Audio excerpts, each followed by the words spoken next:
Egunon. Vamos a empezar la sesión de hoy. Voy a empezar presentando a mis compañeras. Sara Carvajal, del Servicio de Preventiva, Ola Churlino, del Servicio de Farmacia, y yo soy Izaskun Alejo, del Servicio de Microbiología. Formamos parte del equipo PROA y hoy vamos a daros esta sesión que se titula Nociones básicas de profilaxis antibiótica en cirugía, donde vamos a explicaros un poco la nueva guía de terapéutica antimicrobiana que acabamos de publicar en la internet. Más o menos por estas fechas nos elige todos los años, ya que el 18 de noviembre, que fue este lunes, es el Día Europeo para el Uso Prudente de los Antibióticos. Y entonces, pues todos los años queremos venir a recordaros que un uso indiscriminado de los antibióticos es lo que hace que las bacterias que tengamos ahora puedan convertirse en las superbacterias o bacterias resistentes del futuro. Por lo tanto, vamos a hablar un poco como introducción de qué es la resistencia a los antibióticos. La resistencia a los antibióticos es la capacidad que tienen las bacterias para hacer frente a la acción de uno o varios antibióticos. ¿Y cómo se propaga esta resistencia? Pues la verdad es que hay diferentes focos en los que puede empezar a detectarse resistencia a antimicrobianos. Algunos de ellos, por ejemplo, son en la ganadería, con el uso intensivo de antibióticos para el ganado, que también acaba afectando a la agricultura. Un uso indebido de los antibióticos en la comunidad, por ejemplo, cuando se tratan infecciones víricas con antibióticos, también es una causa de resistencias a los antimicrobianos. Y otro de los focos donde se puede dar este desarrollo de resistencias es en los centros sanitarios, que es donde vamos a incidir nosotros en esta charla, ya que es donde nosotros podemos actuar. Todo esto encaja muy bien con el concepto de One Health, que es un concepto del que no sé si habéis oído hablar, pero lo que indica el One Health es que no podemos tomar la salud humana como algo aislado, ya que nosotros no estamos aislados y estamos en contacto constante con los animales y con nuestro entorno. Por lo tanto, es fácil de entender que si nuestro entorno y los animales no están sanos, nosotros tampoco podemos llegar a estarlo del todo. Y esto, en el caso de la multiresistencia, se entiende muy bien porque, por ejemplo, si desde la ganadería se empezase a hacer un uso muy correcto y se acabasen ahí las multiresistencias, pero nosotros desde nuestra parte no hiciésemos nada, las resistencias seguirían desarrollándose en nuestro entorno y podrían pasar al ambiente. Por lo tanto, es importante que cada uno tome los pasos que puede tomar para mejorar este problema en su ámbito.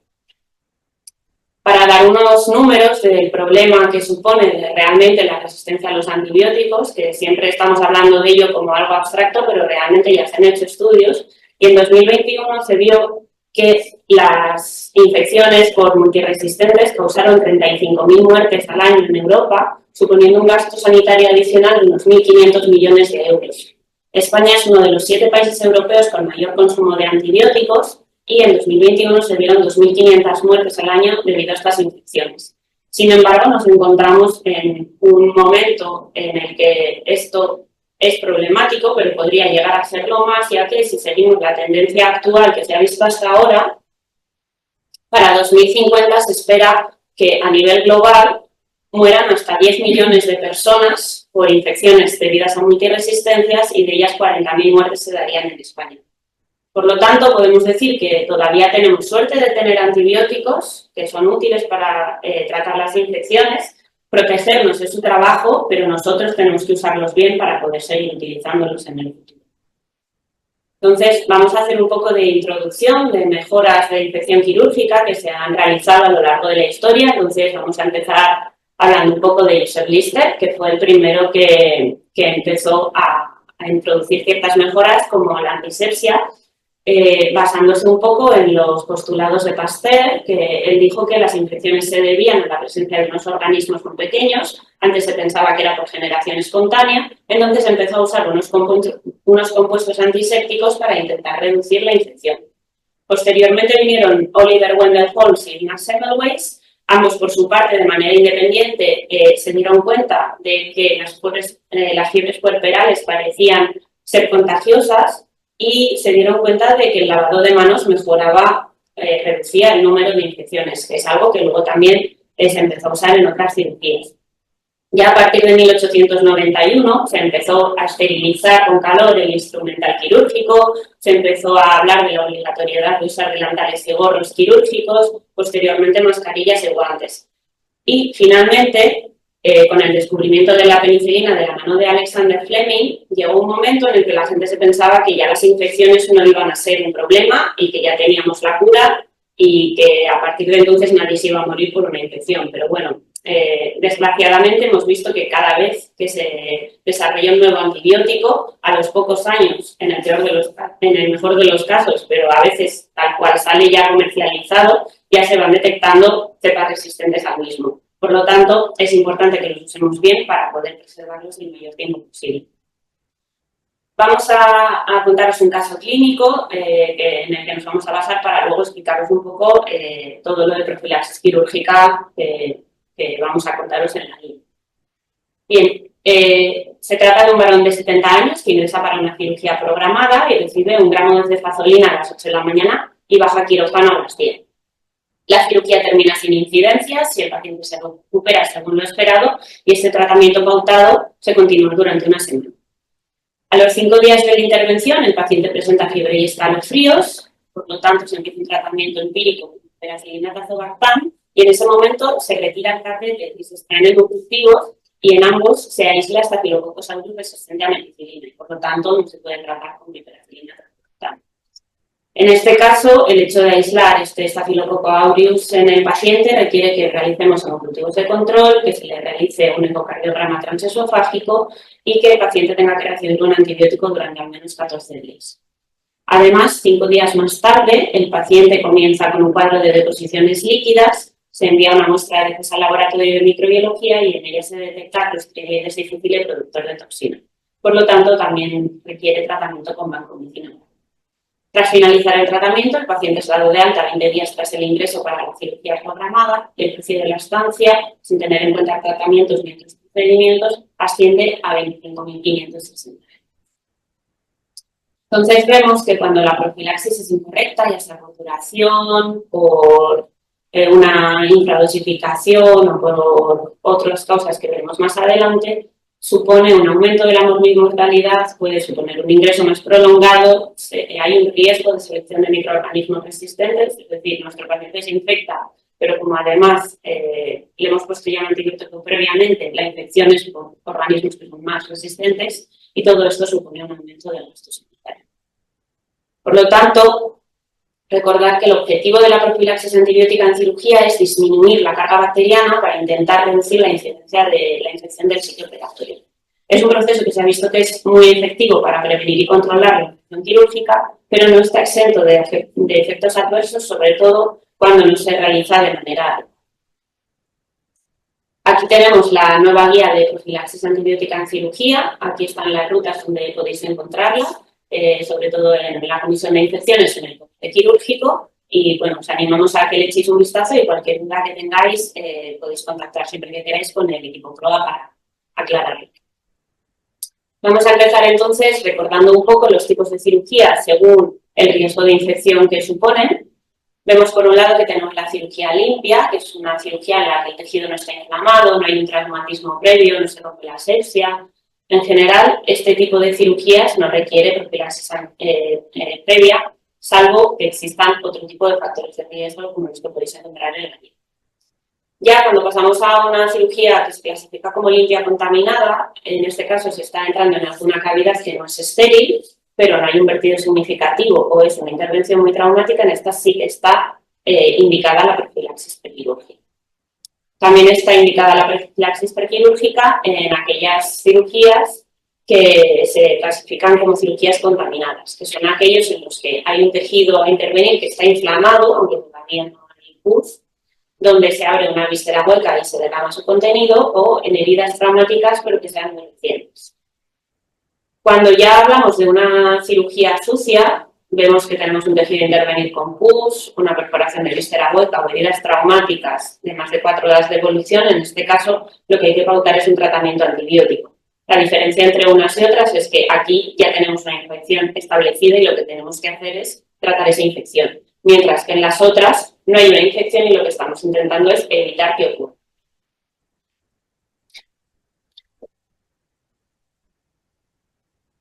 Continuamos.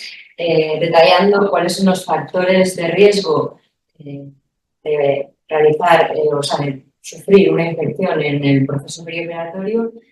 Se diferencian en dos tipos. Unos son dependientes del paciente, son las edades extremas, por ejemplo, en edades avanzadas es más frecuente.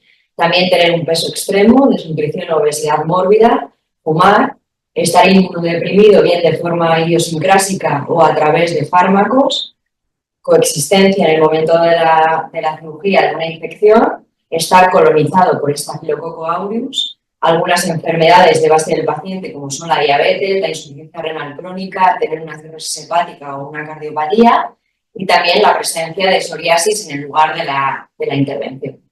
Los dependientes del proceso serían la estancia prolongada, la colocación de material protésico, pérdida de sangre que precise transfusión, aproximadamente 1,5 litros de sangre que se pierda durante la infección, o duración de la intervención larga, en general superior a 2 horas. Hablando sobre el tema de los eventos adversos, tal y como ha comentado quizás previamente y como ha ocurrido en el caso clínico, la profilaxis en cirugía no está exenta de efectos adversos. Aquí os presentamos algunos de los efectos adversos más relevantes que se relacionan con esta profilaxis. Es la infección por el Clostridioides difficile, el aumento de las resistencias a los antibióticos y el fallo renal agudo.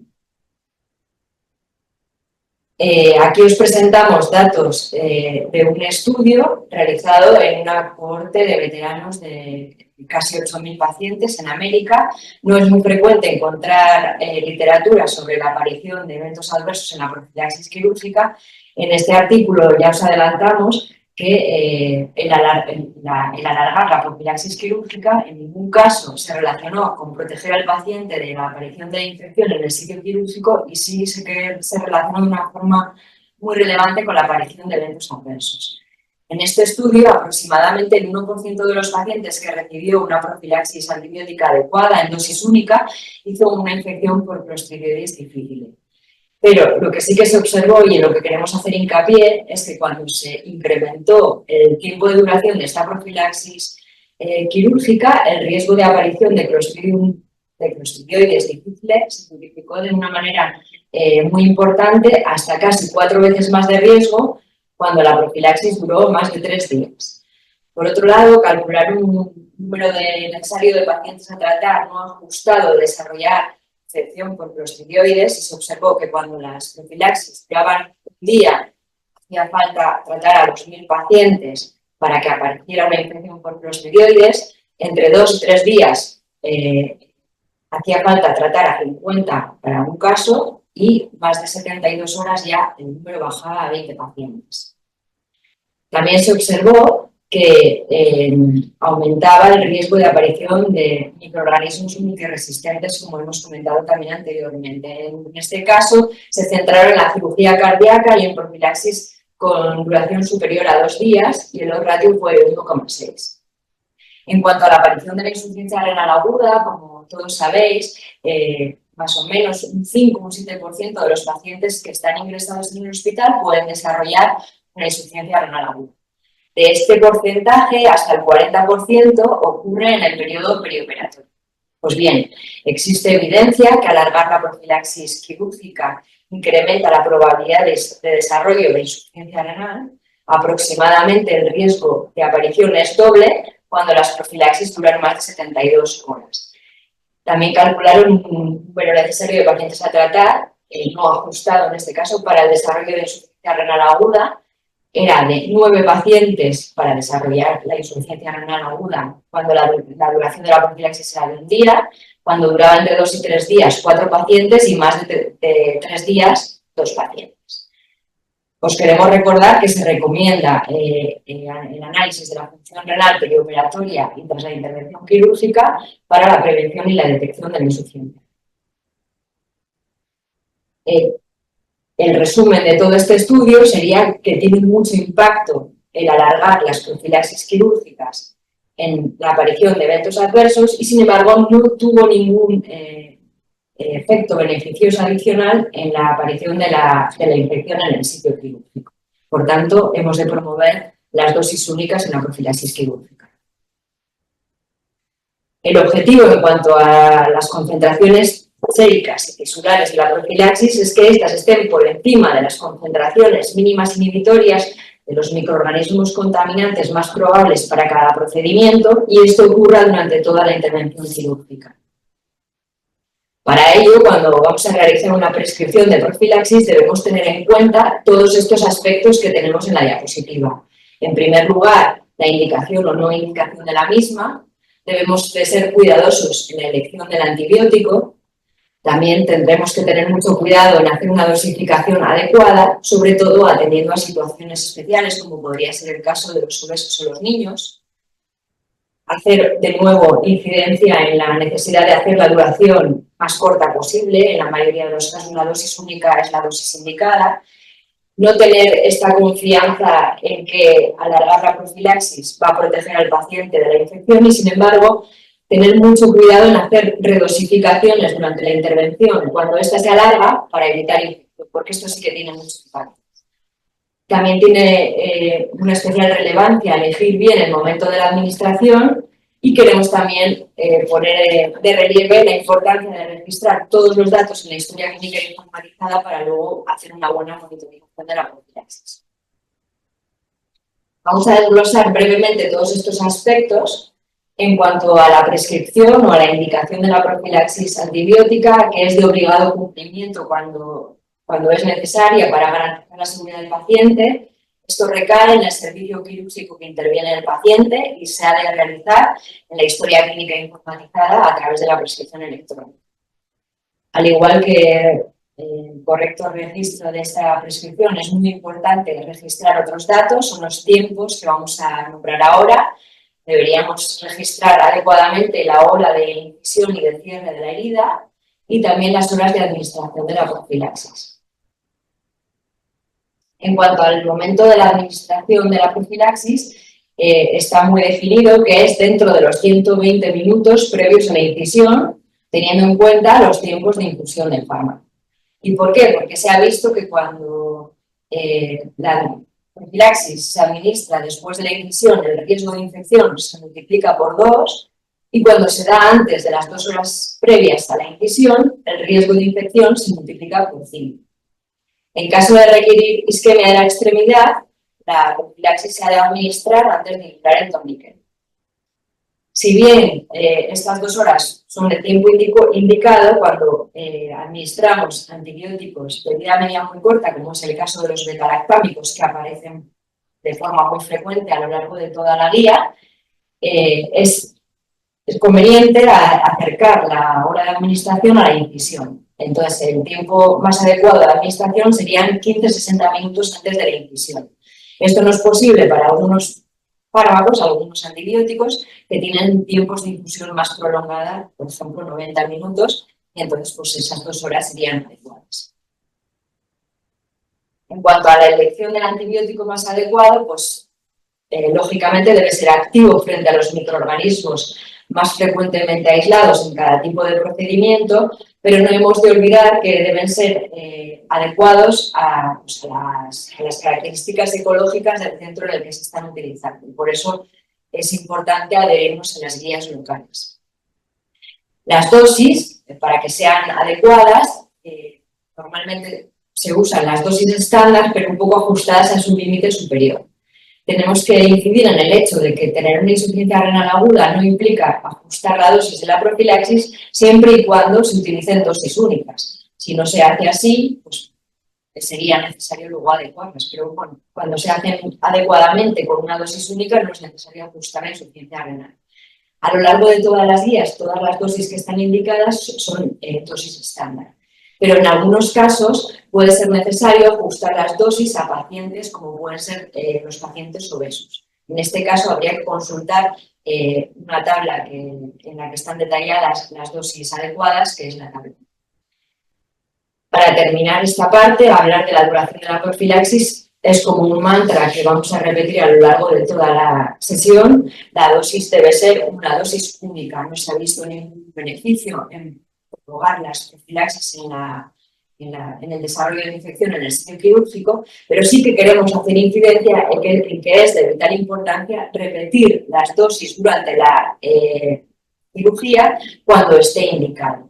Esto es cuando se alarga la cirugía más de 2 horas en general o cuando hay gran pérdida de sangre. No todos los antibióticos necesitan repetir, son algunos de vida media más corta. Normalmente el tiempo de repetición son 2 veces la vida media y esto también está indicado en la tabla que hemos comentado. Bueno, y ahora que hemos hablado un poquito de los distintos elementos de la prescripción, vamos a hablar también de la monitorización de esta profilaxis, cómo se hace en nuestro entorno y en otros hospitales de nuestro entorno. Entonces, hasta un 72% de hospitales españoles tienen iniciativas para evaluar y optimizar el uso de antibióticos, tanto en profilaxis como en tratamiento. Y estas iniciativas a menudo pues, se incluyen dentro de los propios programas PROA.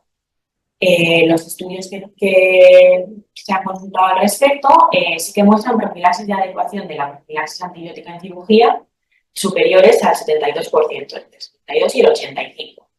Dentro de las causas de inadecuación, las más frecuentes es la duración, normalmente por exceso, y el tiempo de administración, normalmente porque lo administramos o muy pronto, antes de los 120 minutos, o muy cerca demasiado cerca de la hora de incisión, y entonces no se alcanzan las concentraciones suficientes como para que prevenga la infección en el sitio quirúrgico. Es importante que realicemos un seguimiento de la adecuación para garantizar la seguridad de nuestros pacientes, tanto evitar la infección en las heridas quirúrgicas como el desarrollo de resistencias por utilizar malos antibióticos. Para que veáis un poco cómo se evalúa la adecuación de la profilaxis, esto es una tabla del estudio PROACU, de la revista de farmacia hospitalaria, actualizado del año pasado. Como veis, pues las variables que se evalúan son las que os he explicado antes, y la adecuación se evalúa tanto, si es adecuado, si es inadecuado, tanto por exceso como por defecto. Por ejemplo, la indicación puede ser inadecuada por exceso, porque administramos una profilaxis en procedimientos en los que no está indicada y se administra, o por defecto, porque está indicada esa profilaxis y no se administra ninguna. En cuanto al antimicrobiano, también puede ser inadecuada por exceso o por defecto, en función de si utilizamos por exceso antibióticos, antimicrobianos distintos al recomendado, pero que cubren el espectro de microorganismos esperables en esa intervención. Y por defecto, cuando utilizamos antimicrobianos diferentes al recomendado y no cubrimos los microorganismos esperables. En cuanto a la dosis, vía de administración y duración de la infusión, inadecuada siempre que no se ajuste a las dosis, vía de administración y tiempo de infusión adecuados que veréis en la guía. El momento de administración de la primera dosis es dentro de los 120 minutos antes de la incisión y especialmente pues, en los antibióticos que tienen tiempos de infusión cortos, idealmente pues, 60 minutos antes. En cuanto a las segundas dosis intraoperatorias, también es importante administrarlas cuando esté indicado, cuando tengamos intervenciones con mucho sangrado, cuando excedan más de 2 inhibidas del antibiótico utilizado. Y en cuanto a la duración, pues también podemos pasarnos por exceso, que es lo más habitual, o por defecto.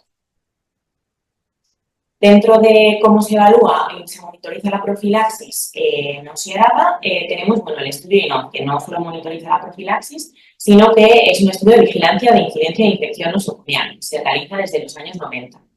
Los procedimientos que se monitorizan en este estudio y los estándares que se persiguen de infección se determinan anualmente por la comisión INOZ en la que estamos los preventivistas de todos aquí de ECHA. Y este tipo de estándares están incluidos en contrato programa, que incluyen indicadores de incidencia de infección, de localización quirúrgica relativos a los procedimientos que se vigilan. Aquí vigilamos las cirugías selectivas de colon y recto, así como cirugías protésicas de cadera y de rodilla. Aunque solo se vigile esto dentro del estudio INOZ, se puede ampliar, especialmente en lo referido a la profilaxis, a cualquier procedimiento quirúrgico de interés. La vigilancia, pues como veis, este es un recuadro sacado del propio estudio INOZ, de la página web donde incluimos los datos.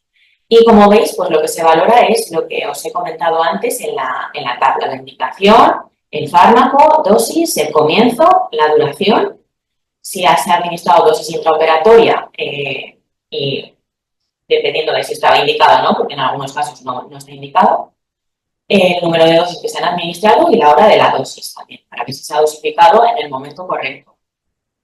Para valorar todo esto, pues sí que es importante que tengamos registros adecuados, tanto de la duración de la intervención quirúrgica, incluyendo hora exacta de incisión y cierre, que ahora mismo en muchos casos pues lo tenemos que aproximar, porque lo que solemos tener es hora de entrada y de salida en el quirófano, y no es lo mismo.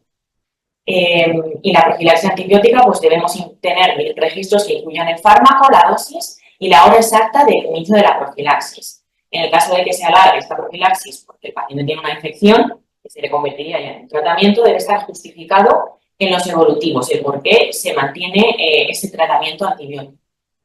Y sí que es importante que tengáis muy claro que la adecuación, como la vamos a valorar, es de acuerdo a la guía de profilaxis del centro. Entonces, siempre que tengáis dudas, consultad las cirugías de vuestro servicio en la guía de profilaxis. En cuanto a las situaciones especiales, bueno, tenemos que tener en cuenta aquellos pacientes que tienen tratamiento antibiótico por una infección que no esté relacionada con el lugar de la cirugía. En estos pacientes, si está indicado, hay que administrar la profilaxis antes de la cirugía, pero tenemos que valorar si el antibiótico que se está utilizando para la otra infección es apropiado para la profilaxis. En caso de que lo sea, porque cubre el espectro de microorganismos esperados, administraremos una dosis extra dentro de los 30 a 120 minutos previos a la intervención, a la hora de infección. Y si no es apropiado para la profilaxis, pues seguiremos las pautas de profilaxis recogidas en la guía. En cuanto a los pacientes colonizados por microorganismos multiresistentes, en los pacientes colonizados por SARM, desde el servicio de preventiva se pauta normalmente una descolonización prequirúrgica con jabón o toallitas de clorexidina, enjuagues de clorexidina y Bactroban en monodosis el día de la intervención. Y además de eso, pues hay que adecuar la pauta de profilaxis, que también lo veréis en las tablas de la guía, en las cirugías en las que esté indicado adecuarlo en función de este tipo de microorganismos. Y en cuanto a pacientes colonizados por otros multiresistentes, está indicado ampliar las coberturas según el tipo de intervención. Bueno, aprovecho un poco para hablar de mi libro también. Entonces, os cuento un poco dónde podéis encontrar la información de microorganismos multiresistentes en el global. Aquí ahora mismo, las multiresistencias anteriores, la alerta de multiresistencias anteriores, mal llamada así, porque en realidad son las multiresistencias activas. Es decir, cuando tengamos esta alerta activa, significa que tenemos una infección o colonización por microorganismos multiresistentes. Esto estará actualizado con los últimos datos que dispongamos de microbiología. Lo actualizamos desde el servicio de preventiva. Cuando estas infecciones o colonizaciones se negativizan, esta alerta es inactiva y pasa a aislamientos previos. De manera que siempre vamos a poder consultar ese histórico del paciente, si ha tenido alguna vez una colonización o infección por un microorganismo multiresistente. Importante también recordar que las recomendaciones de las dosis en la guía se realizan para peso estándar. En pacientes obesos habrá que administrar dosis mayores que tengan un peso de más de 120 kilos. Tendremos que administrar dosis aumentadas cuando esté indicado. Para esto tenéis una tabla específica en la página 10 de la guía que ajusta las dosis de pacientes obesos. Por ejemplo, en profilaxis más comunes como la cefazolina o la cefoxitina, en pacientes obesos hay que utilizar 3 gramos en lugar de 2 gramos. Importante también con los aminoglucósidos porque no se dosifican por peso real, sino por peso de dosificación. En este caso, fisiológicamente, en los pacientes obesos, el peso ajustado de dosificación es menor. Entonces, en estos casos es importante que interconsultéis con farmacia para que os dosifiquen adecuadamente la profilaxis. También es importante tener en cuenta la alergia a beta-lactámicos. Es importante comprobarla en la rutina preanestésica y saber que en gran cantidad de pacientes de los que refieren a alergia a beta-lactámicos no hay una alergia real. Es importante clarificar estas alergias como parte de la rutina preanestésica. Y en caso de que sí que tengamos una verdadera historia de alergia, no utilizar nunca beta-lactámicos. En la guía siempre vais a poder encontrar alternativas a los beta-lactámicos para todas las cirugías. Importante también que sepáis que se pueden utilizar otros beta-lactámicos con cadena lateral diferente al implicado en la reacción, siempre que esto sea corroborado por el servicio de alergias en un estudio de alergias con test de exposición. Y luego, bueno, ya para terminar, unas breves pinceladas de la de la profilaxis quirúrgica en pediatría, ¿vale? Dentro de la guía tenéis recomendaciones específicas para las cirugías pediátricas. Dentro de las recomendaciones generales, pues en general son las mismas que las referidas al adulto. Obviamente, pues puede diferir los tipos de antibiótico empleados y siempre hay que ajustar la dosificación al peso del paciente. Generalmente, pues como los adultos, dosis únicas. Generalmente, igual que en adultos, 60 minutos previos a la incisión quirúrgica. En eso no hay variaciones. Importante también que en pediatría también debemos repetir la dosis de antibiótico cuando se nos prolonguen más de 2 veces el tiempo de semivida del antibiótico a las intervenciones o cuando dure más de lo esperado.